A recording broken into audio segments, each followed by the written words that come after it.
En la exposición de la tabla 2 partido por n, desde n igual a 3 hasta n igual a 101 y n impar, tendré en consideración la idea de que las matemáticas egipcias son eminentemente aditivas, concepto que Neugebauer expresa en su libro Die Grundlagen der arithmetischen Bruchrechnung, escrito en 1926. Trataré de expresar dicho concepto no solo cuando considere números enteros, sino también cuando utilice fracciones, haciendo hincapié en que los conceptos de resta, multiplicación, división y raíz cuadrada, tal como los utilizamos nosotros, no tienen cabida en la aritmética egipcia. Así que, básicamente, es erróneo hablar de un conocimiento de las 4 operaciones en Egipto. En verdad, están completamente bajo el hechizo de una operación fundamental que es la suma, y a partir de ella es posible hacer todas las tareas prácticas de la aritmética. Esto lo dice Neugebauer en el apartado 2 de su libro. Empecemos por la numeración. El proceso de contar es totalmente aditivo. Partiendo de la unidad, se obtienen todos los números hasta la unidad superior, simplemente añadiendo nuevas unidades. Después se repite el procedimiento con la nueva unidad y así sucesivamente. Aquí tenemos los símbolos para las diferentes unidades, símbolo de unidad y las nuevas unidades en el proceso de contar. En jeroglífico se ve inmediatamente. Aquí hay varios ejemplos. El 3 es poner 1, 1, 1. El 4 se ponen 4 unidades, 6, 6 unidades, el 8, 8 unidades.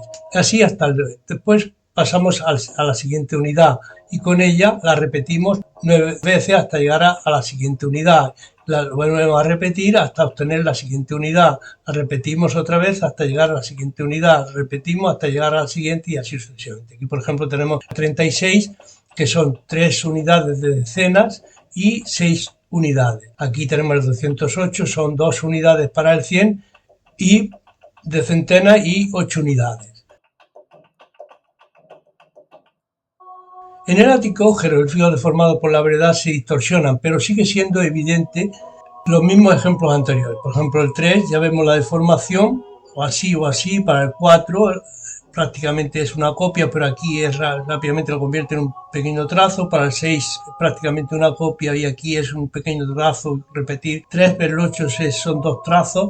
Para el 30 es el símbolo para el 10 y luego con un superíndice. Para el 36 será el símbolo para el 30 y el símbolo para el 6. 208, pues tenemos el símbolo para el 100 con un superíndice de 2 y el símbolo del 8.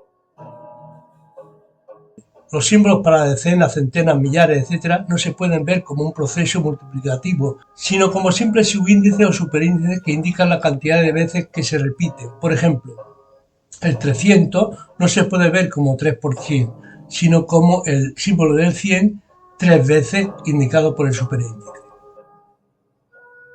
La operación de resta. Para el egipcio la resta no es más que una suma disfrazada, es decir, lo que hay que añadir a tal número para llegar a ser otro. Por ejemplo, no dicen 37 menos 25, sino cuál es el complemento que se necesita para sumar a 25 para ser 37.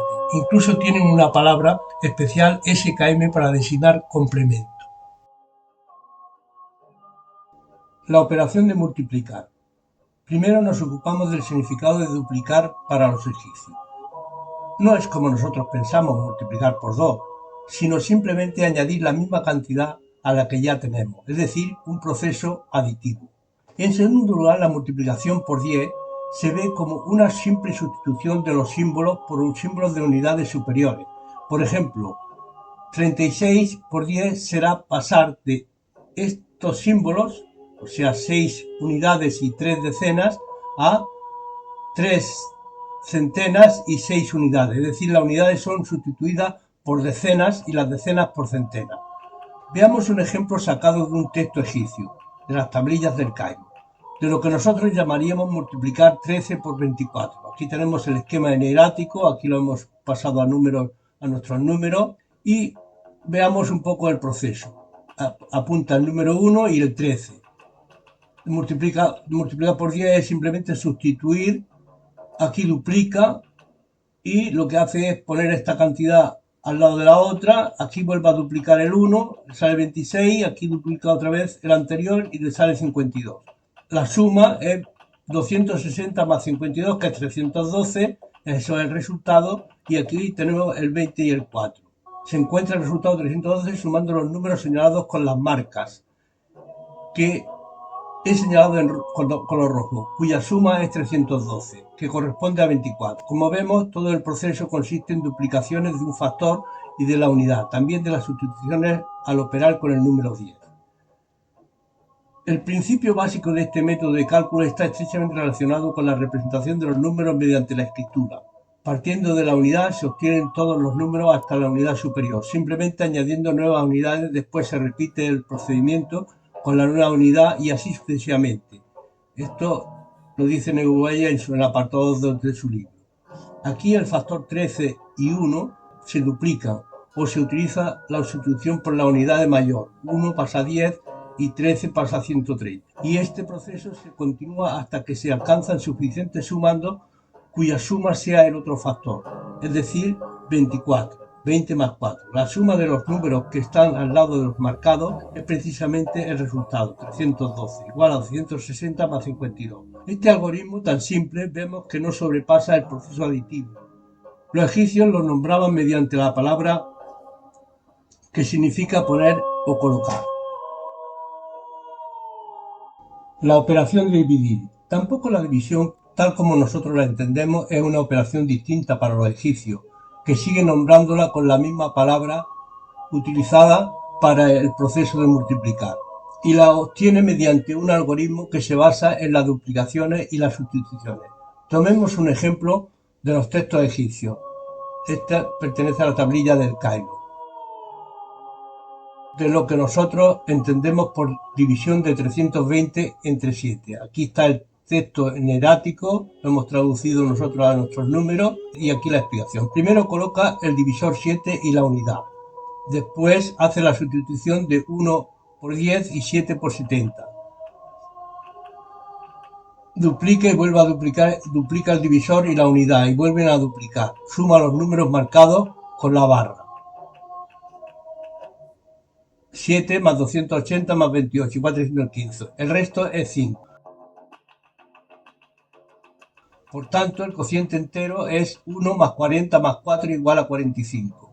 Ahora cambia de unidad y de factor. La unidad nueva es un séptimo y el factor es 1. Duplica y vuelve a duplicar para obtener el 5, 1 más 4, es decir, el resto. El cociente de 5 entre 7 es un séptimo más un medio más un catorceavo. Observar que el algoritmo no se sale para nada del proceso aditivo y consigue el cociente exacto, 45 más un medio más un séptimo más un catorceavo. Nosotros con nuestro algoritmo de la división hubiéramos obtenido 45,7142857 periódico, un número racional periódico puro de 6 cifras de periodo. Ellos eran más prácticos y justos en sus distribuciones. Si 320 era la medida en RO de un GK, por ejemplo, de lenteja, y tenían que repartirlo entre 7 personas, su reparto era muy equitativo, comparado con el nuestro. Observa que en las operaciones de duplicación, por ejemplo, cuando duplica un séptimo, el escriba coloca inmediatamente un cuarto más un 28avo. Aquí tenemos el ejemplo, el 1 y el 1 séptimo, la duplicación 2, la duplicación de un séptimo, un cuarto y un 28avo. Esto no es magia. Esto procede de una tabla que los escribas con conocimientos matemáticos tenían que saberse de memoria o tener la mano para hacer las duplicaciones o biparticiones con fracciones. Esta tabla es el objetivo de este artículo. Dicha tabla se encuentra en el resto del papiro de Ring. En ella, los inicios de página, las indicaciones y las soluciones de cada entrada están marcadas con tinta roja. Han existido diversos intentos para explicar el o los métodos utilizados por el escriba para obtener la representación de fracciones unitarias de 2 veces 1 partido por n impar desde n igual a 3 hasta n igual a 101. Estos intentos de explicación se basaron principalmente sobre fórmulas de las matemáticas actuales, y ninguno de ellos dio una explicación convincente de todos los valores encontrados en la tabla del resto. Es probable que la tabla se construyese basándose en experiencias previas sobre el manejo de fracciones. De estas experiencias, los escribas obtuvieron unas cuantas reglas para la selección de las fracciones más adecuadas. Una regla parece ser con el mínimo número de fracciones. Generalmente encontramos representaciones de solo 2 o 3 fracciones. Otra regla directriz sería la elección de fracciones con denominador más pequeño en detrimento de denominadores mayores, y la elección de denominadores que se pueden descomponer en varios componentes, así como la decantación por números pares en lugar de impares.